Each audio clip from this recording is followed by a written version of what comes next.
भूतनाथ का ये पवित्र प्रांगण और जहां पूरे वर्ष पर्यंत आज समापन की ओर और एक जागृति देने की ओर कार्यक्रम जहां आयोजित होते रहे हैं।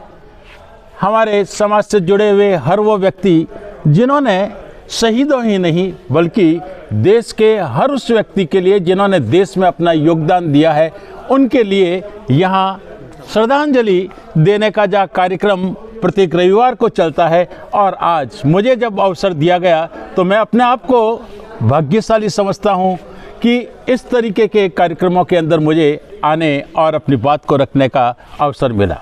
और आज जहाँ सबसे पहले दर्शन होते हैं गुरु गोविंद सिंह जी के, शहादत की जो मिसाल उन्होंने प्रस्तुत की वो अपने आप में बिल्कुल निराली थी, जिन्होंने खुद ही नहीं बल्कि अपनी पत्नी के साथ अपने 4 बच्चों को भी जिस तरीके से शहीद होने के लिए सहर्ष दे दिया, अपने आप में निराला था। हम बताना चाहेंगे उनके बारे में कि जहां जन्म उनका 22 दिसंबर 1666 में पटना में हुआ था और मृत्यु 7 अक्टूबर 1708 में नांदेड़ महाराष्ट्र में हुई थी। सिखों के 10वें व अंतिम गुरु माने जाते हैं और वे 11 नवंबर 1675 को सिखों के गुरु नियुक्त हुए और 1708 ईस्वी तक इस पद पर रहे। वे सिखों के सैनिक संगति खालसा के सृजन के लिए प्रसिद्ध थे। कुछ ज्ञानी कहते हैं कि जब धर्म का ह्रास होता है तब सत्यम न्याय का विघटन भी होता है तथा आतंक के कारण अत्याचार, अन्याय, हिंसा और मानवता खतरे में होती है। उस समय दुष्टों का नाश करने, सत्य, न्याय और धर्म की रक्षा करने के लिए ईश्वर इस भूतल पर ऐसे ही लोगों को अवतरित करता है। और जहाँ एक सैनिक ही नहीं बल्कि एक कवि के रूप में भी गुरु गोविंद सिंह जी जाने माने जाते हैं। और अपने बच्चों को जब शहादत दी तो पूरे पंजाब के अंदर इन 7 दिनों के अंदर शोक संतप्त सभी रहते हैं और किसी शुभ कार्य की बात नहीं होती। 14 युद्ध मुगलों से इन्होंने लड़े थे। बिल्कुल ऐसे ही गुरु गोविंद सिंह जी को नमन करके हम अपने आप को आज धन्य महसूस करते हैं। आज इसी कड़ी के अंदर जहाँ तारकनाथ दास जी की बात आती है, वे 15 जून 1884 को उन्होंने जन्म लिया और मृत्यु आज 22 दिसंबर जहां 1558 के अंदर हुई और भारत के प्रसिद्ध क्रांतिकारियों में से एक गिने जाते हैं। अरविंद घोष, सुरेंद्रनाथ बनर्जी, चित्तरंजन दास इनके घनिष्ठ मित्रों में थे और क्रांतिकारी गतिविधियों के कारण उन्होंने अपनी पढ़ाई बीच में ही छोड़ दी। लेकिन बाद में उन्होंने PhD की उपाधि भी प्राप्त की और अमेरिका में उनको ऊपर मुकदमा चला जहां उन्हें कैद की सज़ा भी सुनाई गई। नमन है ऐसी शख्सियत तारकनाथ दास जी को भी। बिल्कुल हम आगे बात करते हैं उस गणितज्ञ की, श्रीनिवास अयंगर रामानुज, जिनका नाम अपने आप में भारतीय जब आज की पीढ़ी में देखते हैं तो अपने आप को गौरवान्वित महसूस करते हैं। इनका जन्म भी 22 दिसंबर 1887, मृत्यु 26 अप्रैल 1920 को हुई और महान भारतीय गणितज्ञ के रूप में इन्होंने आधुनिक काल में महानतम गणित विचारकों में इनको गिना जाता है।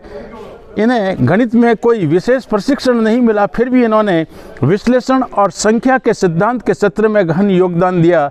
इन्होंने अपनी प्रतिभा, लगन और न केवल गणित के क्षेत्र में अद्भुत आविष्कार किए वरन भारत को अतुलनीय जहां गौरव भी प्रदान करवाया, वह व्यक्ति कोई और नहीं ये ही थे। और जहां 32 साल के जीवन काल में पूरी दुनिया को गणित के अनेक सूत्रों और सिद्धांत देने वाले रामानुज किसी भी प्रकार से गोस, यूलर और आर्किमिडीज से कम नहीं थे। नमन है ऐसी शख्सियत को जिन्होंने कई लोगों को अपने राह पर चलने के लिए अग्रसर किया। इसी कड़ी में हमारे स्वामी श्रद्धानंद जी की बात आती है, जिनका जन्म 22 फरवरी 1856 जालंधर में पंजाब, मृत्यु 23 दिसंबर 1926 दिल्ली में हुई। भारत के प्रसिद्ध महापुरुषों में गिने जाते हैं। ऐसे महान राष्ट्रभक्त सन्यासियों में अग्रणी थे। इन्होंने अपना सारा जीवन वैदिक धर्म के प्रचार प्रसार के लिए समर्पित किया। स्वामी श्रद्धानंद जी के स्वराज हासिल करने, देश को अंग्रेजों की दास्ता से छुटकारा दिलाने, दलितों का उनका अधिकार दिलाने और पश्चिमी शिक्षा की जगह वैदिक शिक्षा प्रणाली प्रबंध करने के कारण इन्हें आज याद हम सब करते हैं। सत्येंद्र चंद्र मित्रा, जहां जन्म इनका 23 दिसंबर 1888 बंगाल में हुआ और मृत्यु 27 अक्टूबर 1942। कुशल राजनीतिज्ञ एवं स्वतंत्रता सेनानी थे। बंगाल की क्रांतिकारी युगांतर पार्टी और भारतीय राष्ट्रीय कांग्रेस में समान रूप से आप सक्रिय रहे। नमन है इन्हें भी आज के दिन। हम इसी कड़ी के अंदर आगे आपको बताना चाहेंगे एक ऐसी शख्सियत के बारे में जिन्हें बाबा आमटे साहब के नाम से जाना जाता है। पूरा नाम मुरलीधर देवीदास आमटे, जिनका जन्म 24 दिसंबर 1914 को महाराष्ट्र में हुआ और मृत्यु 9 फरवरी 2008। महाराष्ट्र विख्यात सामाजिक कार्यकर्ता के रूप में मुख्यतः कुष्ठ रोगियों की सेवा के लिए विख्यात, परोपकार विनाश करने की और जहां बात करते थे, ऐसे ही मूल मंत्र के साथ उन्होंने हजारों कुष्ठ रोगियों को गरिमा और साथ ही बेघर से विस्थापित आदिवासियों को आशा की किरण दिखाई। नमन है बाबा साहब आमटे को। मदन मोहन मालवीय, कौन नहीं जानता उन्हें। शिक्षा जगत की जहां बड़ी शख्सियत के रूप में जाना जाता है।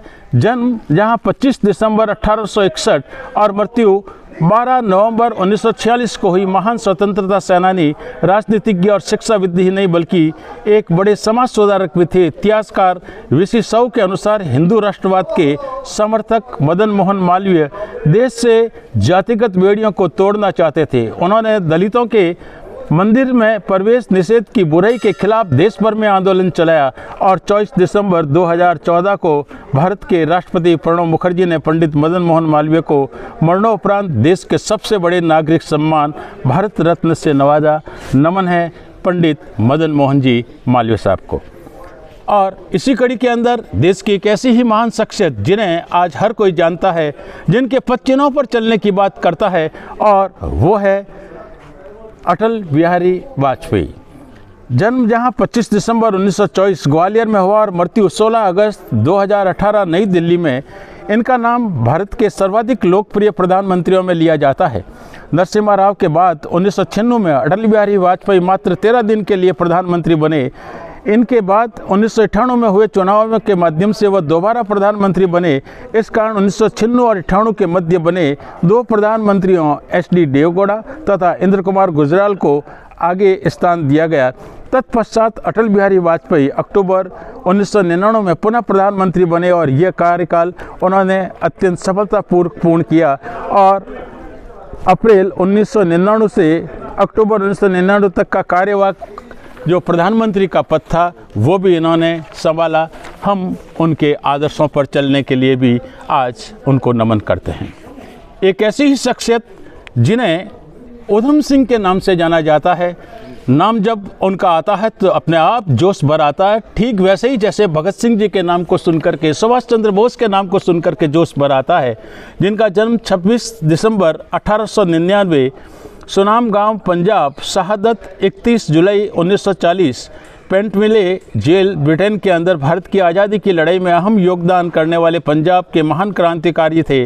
अमर शहीद उधम सिंह ने 13 अप्रैल 1919 में पंजाब में हुए भीषण जलियांवाला बाग हत्याकांड के उत्तरदायी माइकल ओ डायर की लंदन में गोली मारकर हत्या करके निर्दोष भारतीयों की मौत का बदला लिया। नमन है ऐसे ही उधम सिंह जी को।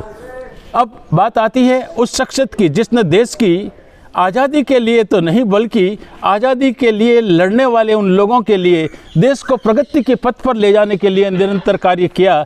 और जहां नाम पहले औद्योगिक जगत में आता था टाटा बिरला का, हम उन्हीं टाटा साहब की बात करते हैं, रतन नवल टाटा, जिनका जन्म 28 दिसंबर 1937 को हुआ और निधन अभी हाल ही में 9 अक्टूबर 2024 को हुआ।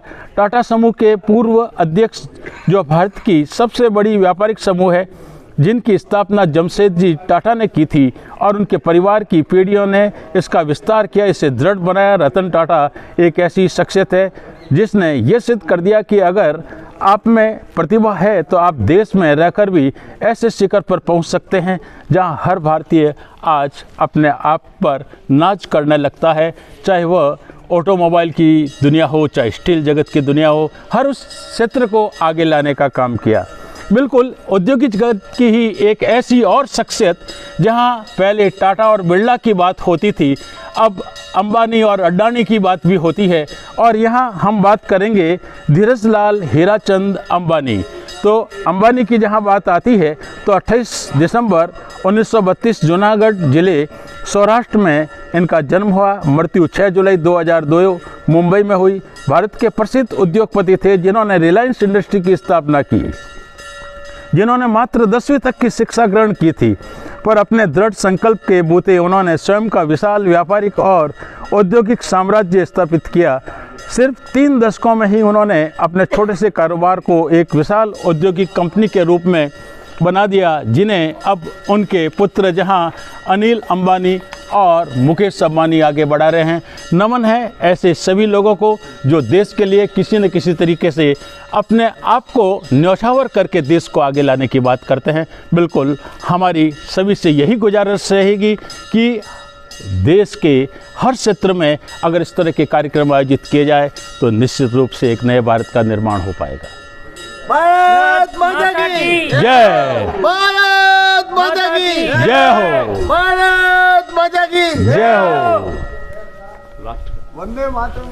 हम बिल्कुल वैसे ही जिस तरीके से समापन भारत के राष्ट्रगान के साथ होता है, एक साथ सस्वर राष्ट्रगान करके आज के इन सभी को श्रद्धांजलि देने के साथ ही हुतात्माएं जितनी भी हुई है उन सबको श्रद्धांजलि देना चाहेंगे। गण मन अधिनायक जय हे भारत भाग्य विधाता, पंजाब सिंध गुजरात मराठा द्राविड़ उत्कल बंगा, विंध्य हिमाचल यमुना गंगा उच्चल जलधि तरंगा, तब शुभ नामे जागे तब शुभ आशीष मांगे, गाए तब जय गाता जन गण मंगलदायक जय हे भारत भाग्य विधाता, जय हे जय हे जय हे जय जय जय जय हे। भारत माता की जय हो, भारत माता की जय हो।